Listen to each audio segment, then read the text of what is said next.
Hello students, our question is equipotentials at a great distance from a collection of charges whose total sum is not zero are approximately। ठीक है, ये बोला इक्विपोटेंशियल्स। इक्विपोटेंशियल्स का मतलब क्या होता है? Equipotential surfaces, equipotential surfaces.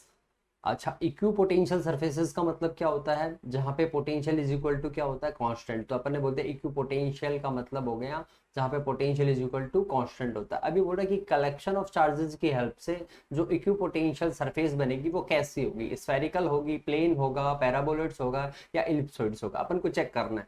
तो सबसे पहले अपन एक पॉइंट चार्ज की हेल्प से डिस्कशन करते हैं कि पॉइंट चार्ज की हेल्प से बनने वाली इक्विपोटेंशियल सरफेस है वो कैसी होगी। मान लो कि आपके पास एक पॉइंट चार्ज है जिसकी वैल्यू है बेटा वो क्यू है। ठीक है, इससे अगर आप आर डिस्टेंस के ऊपर, ठीक है, पोटेंशियल कैलकुलेट करते हो तो उसकी जो वैल्यू आती है वो आएगी बेटा के क्यू डिवाइडेड बाई आर। ठीक है, अब इस आर पॉइंट इस क्यू चार्ज से आर डिस्टेंस पे आप कहीं भी चले जाओ, इधर चले जाओ तब भी आपका पोटेंशियल ये होगा, नीचे चले जाओ तब भी पोटेंशियल ये होगा, ऊपर चले जाओ तब भी पोटेंशियल ये होगा। इसकी मतलब कि एक पॉइंट चार्ज की हेल्प से बनने वाली क्यू पोटेंशियल सरफेस होगी वो कैसी होगी? आपकी स्फेयर होगा।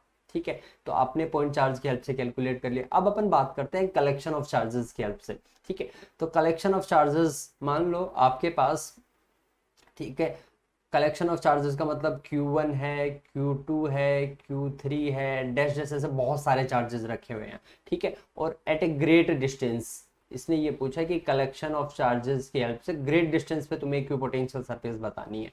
तो मैंने बोला कि जो मेरे पास कलेक्शन ऑफ चार्ज है उसकी टोटल वैल्यू जो है वो summation of Q is equal to, यहाँ पे लिख देता हूँ बेटा मैं, Q1 plus Q2 plus Q3 dash dash, ऐसे मैंने बहुत सारे चार्जेस मान रखे हैं, इनकी वैल्यू जीरो नहीं होनी चाहिए, ये भी इसने बोला हुआ है। ठीक है, फिर अपन ने बोला कलेक्शन ऑफ चार्जेस है, इनसे अगर अपन को इक्विपोटेंशियल सरफेस बनानी है ग्रेट डिस्टेंस पे, तो ग्रेट डिस्टेंस का मतलब ये है बेटा कि ये जो कलेक्शन ऑफ चार्जेस हैं ये एक लार्ज डिस्टेंस के ऊपर किसकी तरह बिहेव करेंगे? पॉइंट चार्ज की तरह ट्रीट कर सकते हैं अपन इनको। तो अगर अपन इन कलेक्शन ऑफ चार्ज की वजह से किसी भी आर डिस्टेंस के ऊपर अगर पोटेंशियल कैलकुलेट करते हैं, मान लो इधर भी आर डिस्टेंस के ऊपर अगर अपन पोटेंशियल कैलकुलेट करते हैं या फिर नीचे की तरफ आर डिस्टेंस पे अपन पोटेंशियल कैलकुलेट करते हैं, तो इसकी जो वैल्यू आएगी बेटा वो आएगी V इज इक्वल टू के समेशन ऑफ Q, आपका टोटल चार्ज हो जाएगा डिवाइडेड बाय जो डिस्टेंस है R। इसका मतलब कि आप इस कलेक्शन ऑफ चार्ज की हेल्प से एक ग्रेट